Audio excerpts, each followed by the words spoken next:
after we last left off, what has sort of happened in those couple of hours since everything kind of erupted? Oh, so much has happened.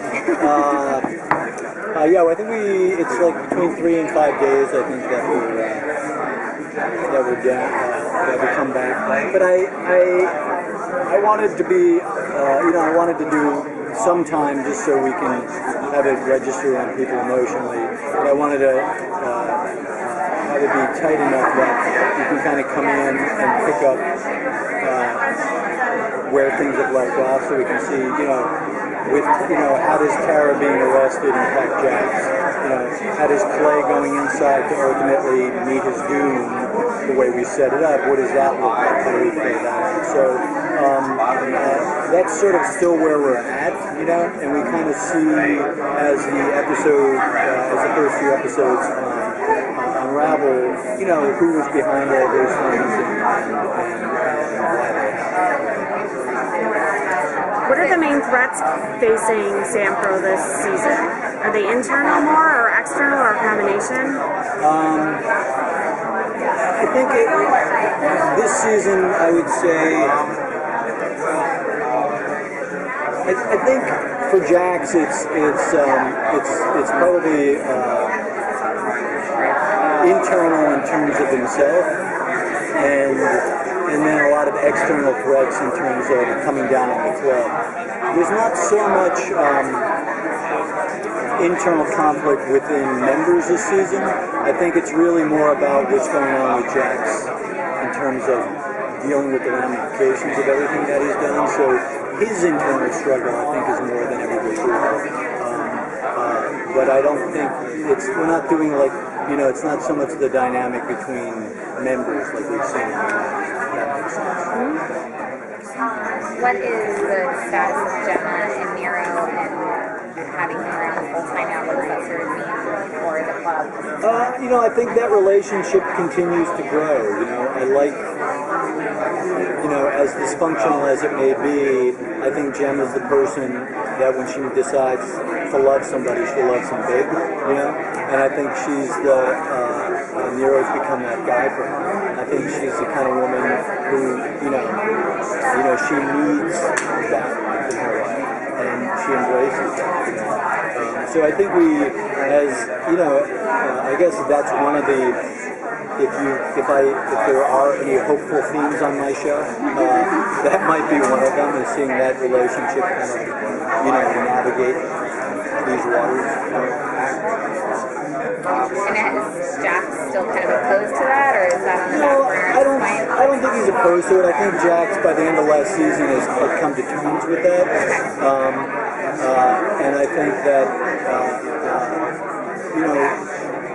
let me just put it this way: on the list of things that Jax has to deal with, that's pretty much on the back burner at this point. Okay. If that makes sense. Yeah.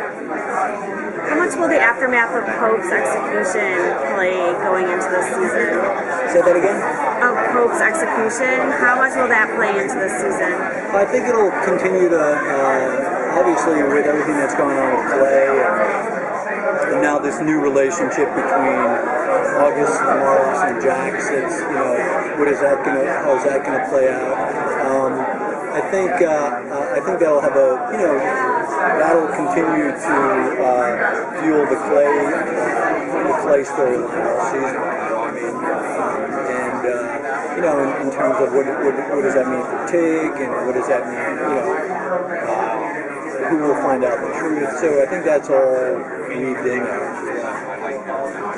Jax's journey is he's always been trying to escape the club and, try to break the cycle. And now in the past season, we saw him get pulled in even further and deeper.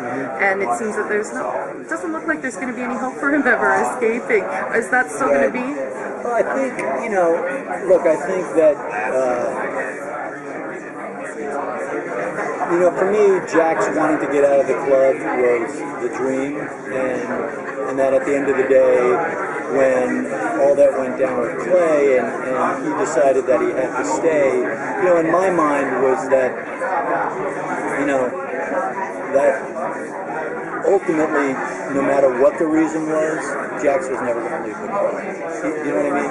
Like that, there would always be something that pulled him in that allowed him to stay in, and whether that was a conscious or unconscious move on his part, that's just the nature of it, because it is all he's known. And this season will be about him. Can he have it all? Can he move the club forward in a more legitimate direction? Can he be a good father? Can he be a good husband? Will he be able to ultimately be successful in pulling off what his father couldn't, in terms of getting them out of guns and trying to be legit? Or, does he have the fortitude to do it better than his father? And I think that'll be the thrust for the season. And what can you say, just before they take you away, about Clay? I mean, is this his phase being in there and we're going to see him there for a while? I think Clay is I don't want to spoil it in terms of, is he going to get killed? Is he not going to get killed? But he will. He's inside. You know what I mean? There's no magic reprieve that happens. I mean, he's inside till at this point we're breaking episode 10 and he's still inside. So. Is it Tara? No, I don't think we played Tara inside the whole season. I think. Logically, what happens when someone like, they we play the reality of what that would be. And I think it gets complicated with her being inside. But I think the logic of her journey in that is that, she would post bail and then there'd be then she'd, in a few months, she'd go to trial. She'd be trapped for that. So that's part of her journey.